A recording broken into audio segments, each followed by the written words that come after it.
अन्थाइखौ जेसेबां उनगोन अन्थाइआ एसेबां गोजों जागोन होननाय बाथ्रा दं। मोनसे बाथ्राखौ जों रोखा जानांगोन, आसामिस स्पिकिं मानसिफोरा, आसाम सरकारा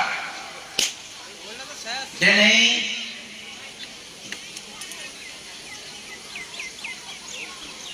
सासे गोहोगोरा आसामनि राजखुंगुर लाचित बरफुकनखौ लानानै जेसेबां हांफ्ला सिफ्ला जादों, भारतनि जारिमिन बिजाबाव सलन्थाइमा, रामायण, महाभारत,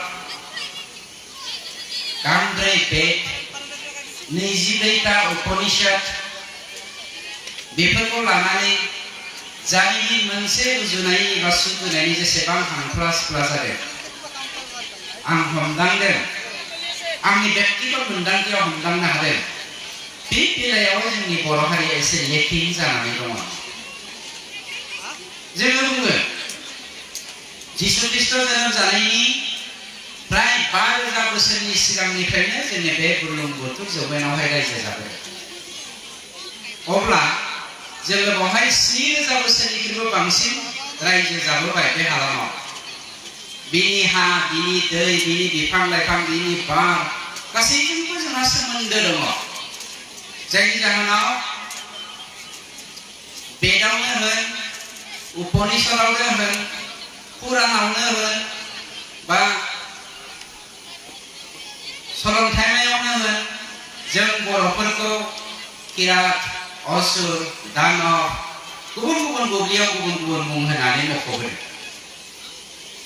किरात होनोब्ला किरातनि ओंथिया जादों एम्फौ। जोङो हाग्रायावहाय मिथिंगाजों सोमोन्दो थानायखायनो जोङो उदां जायगायाव गुबुन उदाङै थानाय मानसिफोरजों बांद्राय सोमोन्दो लाखियैखायनो जोंखौ किरात होननानै बै समाव आर्यफोरा जोंखौ मख'बोदों एबा गावसिनि बिलाइफोराव लिरनानै दोनबोदों। थामहिनबा बिथांमोना गाज्रि लिरदों ना मोजां उद्देश्यजों लिरदों जों बेखौ बुंनो नागिरा।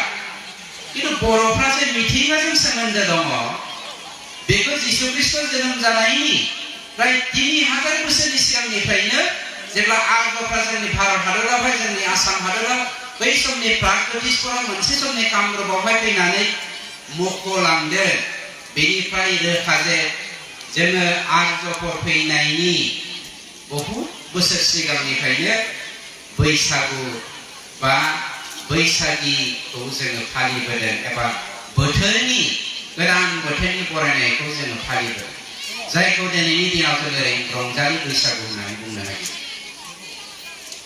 जारिमिना मख'हायै समनिफ्रायनो बर' हारिया माब्ला जोनोम जादों बे हायाव, बै समनिफ्रायनो जोङो बैसागुखौ फालिबोदों। नाथाय मिथिंगानि नासयनाय, बे नासयनायखौ जोङो सहायनो हायैयाव, सैनो हायैयाव, गुबुन गुबुन टेकनिकेल प्रब्लेमाव जोङो मोगा मोगि जानो हायैयाव जोंनि हारिया मोनसेनि उनाव मोनसे, मोनसेनि उनाव मोनसे, खावसेनि उनाव खावसे, खावसेनि उनाव खावसे गाखालांनानै बा सिरिलांनानै फ्राय जोबनायनि लामायाव फैबाय। गुरुदेव कालीचरण ब्रह्मनि रिफर्मेशन मुभमेन्टनि सिगां सिगां जोङो दिनै 1901नि सेन्सासखौ नायोब्ला इनक्लुडिं बेंगल बर' स्पिकिं पपुलेशना 1,63,246 ल' मोननो बर' स्पिकिंफ्रा। आरो बेनिफ्राय खमायबोबावदोंमोन, नाथाय बिबार मुगा, अलंबार मुगा, जायखौ जोङो रिनाइसेन्स, बर'नि रिनाइसेन्स पिरियड होननानै बुङो, बे 1929 मायथाइनि गुरुदेव कालीचरण ब्रह्मनि रिनाइसेन्स पिरियडनि गेजेरजों जोंनि बर' हारिया खिन्थु जाखांफिनदों। बाख्नायनांगोन, बावैसो जोंनि बुंथिगिरि, बेखेवगिरि, मा होनो बिसम्बि एबा लाइसिनि बेखेवगिरि बिथाङा बुंलांदों, थुनलाइनि ओंथिया मा?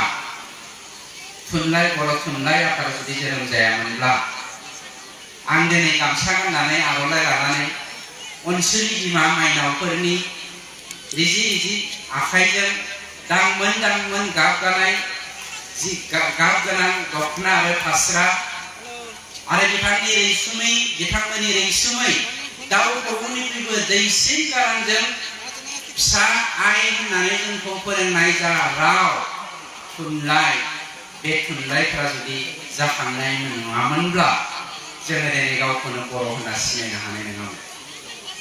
नाथाय दिनैनि दिनाव दुखुनांथाव बाथ्राया जों बर' हारिया बड'फा उपेन्द्र ब्रह्मनि सानस्रिजों गेरेमसा हारि दानायनि जा मिजिं बे मिजिंखौ जों साफ्रोमबो बर'आनो जिखि आफादावनो थायाथों मानो गेरेमसा हारिनि बाथ्राखौ बयबो खुगायाव लायो।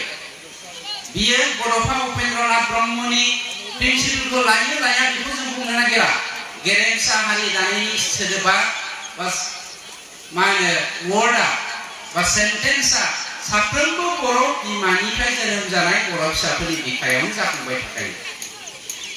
अब्लाबो राजखान्थिनि फलानारि थांखिजों जोंनि माखासे राजखान्थिगिरिफोरा बर' हारिनि जौगानायखौ गावनि बिमानि देरगानायखौ गावनि फिसाफोरनि इयुन जोलै दाखांनायखौ मोजां मोनाखै आरो गावनि बेक्तिगत स्वार्थनि थाखाय गोबां जोंनि बर' फिसाफोरानो बर'नि दैदेनगिरिफोरानो most of the इंटेलेक्चुएलफोरनिफ्रायनो साफा साफा मानसिफोरानो बर' हारिखौ डिवाइडेड मोनसे हाउसआव दोननो नागिरदों। You are Christian, I am Brahmo, he is Bhakta, she is so and so, so and so. दुखुनांथाव बर' हारिखौ धोरोमखौ लानानै जाय दैदेनगिरिफोरा दिनै खौसे खालामनो नागिरदों बे दैदेनगिरिफोरा जोंनि बर' हारिखौ हलाय खालामनो नागिरदों। बेनिफ्राय जों सांग्रां जानांगोन। मोनसेल' जोंनियाव खौसे जानायनि राहा दङ, बे जादों अनसुलि बिमानि रैसुमै राव बर' राव। अनसुलि बिमानि गावसिनि रुइदोब आखाइजों सोरजिनाय हारिमु आरो आसार खान्थि बेनि गेजेरजोंसो बर' हारिखौ खौसे खालामनो हागोन। बेनिफ्राय एरखेनानै सोरबाया राजखान्थियारि खौसेथि लाबोनो नागिरदोंब्ला धोरोमारि खौसेथि लाबोनो थाखाय दैदेनगिरि जानो सोरजिनो नागिरदोंबा जानो नागिरदोंबा बेखौ जोङो बर' हारिखौ हलाय खालामग्रा बर' हारिनि सुथुर होननानैसो जों एक्सेप्ट खालामनांगोन। सिबिजाथाव रायजो राजा नोंथांमोन।